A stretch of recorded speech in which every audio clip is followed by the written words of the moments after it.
Be ready. 5 seconds.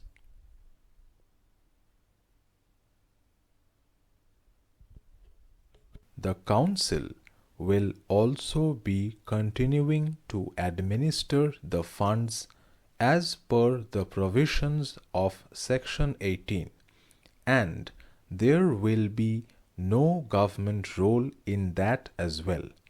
So, there is actually no change even in the composition of the Council responsible for the management of the affairs of the institutes. In the proposed amendment, the Council shall continue to constitute these bodies, the Board of Discipline and the Disciplinary Committee, as per the existing practice. The government will not constitute them. Sir, there will also be no change in the number of members in these bodies. However, majority will be of non-members of the institute, which is the global best practice that we want to bring in here. Being elected members, President and Vice President shall not be heading the disciplinary committees, and the Council members shall not head the Board of Discipline to avoid conflict of interest. The collaboration and the greater responsibility to the Council of the Institutes for nomination of experts and persons of eminence has been proposed, and that is through these amendments rather than taking away their powers. So, in a way, it is they who will give the names, and it is they who get appointed. Very quickly, just to get a picture of what we are talking about, I would like to mention certain things. In the Institute of Chartered Accountants of India, the existing position since 2006 is that the Board of Discipline, the BOD, is a 3-member body. There is a presiding officer who is a council member. There is 1 member nominated by the government, and there is 1 member nominated by the council. What we propose in this set of amendments is for the Institute of Chartered Accountants of India, the presiding officer shall be a non-CA nominated by the government from out of the panel prepared and provided by the council itself. 1 member who will be a non-CA will be nominated by the government again from out of the panel prepared and provided by the council itself. The other member will be nominated by the council from out of a panel of members of the institute to be prepared by the council. Now, this is the proposal, and this again falls back on the council itself to propose the names, give the panel from which the government appoints somebody. Having a non-CA as presiding officer is very much in line with the global best practice. If people have asked a question saying, how will a non-CA understand what the whole thing is about? It is a technical thing. They may not be able to understand. Sir, these doubts do not have the basis, because everywhere else in the world a lay person sits as a chair, while the other members are all CAs, and they can always guide the council or the BOD to take a call. This brings in greater transparency and a greater fresh outsider's approach to the issue. I very quickly move to another related issue. Honorable Chair, you from there asked, would it not defeat the purpose of avoiding the conflict of interest between the administrative and the disciplinary arm of the institute?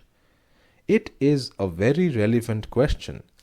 I want to answer this by saying that the panel of the presiding officers and the members will be prepared by the Council in accordance with the regulations which will be framed. So, they will have to go by that. There will be experts in different fields as mentioned in the bill. So, it is not going to result in conflict of interest because the regulations will guide them. The proposed amendments in the 3 acts governing the 3 professional institutes without compromising the autonomy seek to make the councils or the institutes more responsive and accountable. Therefore, these steps are being taken with a conscious attempt to make sure that we are neither undermining the autonomy nor are we bringing in a situation of conflict of interest. As per the proposed bill, the coordination committee will comprise of the president, the vice president, and the secretaries of the 3 institutes, quarterly meeting of which shall be held under the chairpersonship of the Secretary, Ministry of Corporate Affairs. It is the administrative ministry of all the 3 institutes. It may be noted here, and I think it is very important for us to seize this fact, that the other 2 institutes, that are the Institute of Cost Accountants of India and the ICSI, have not objected to the constitution of such a committee.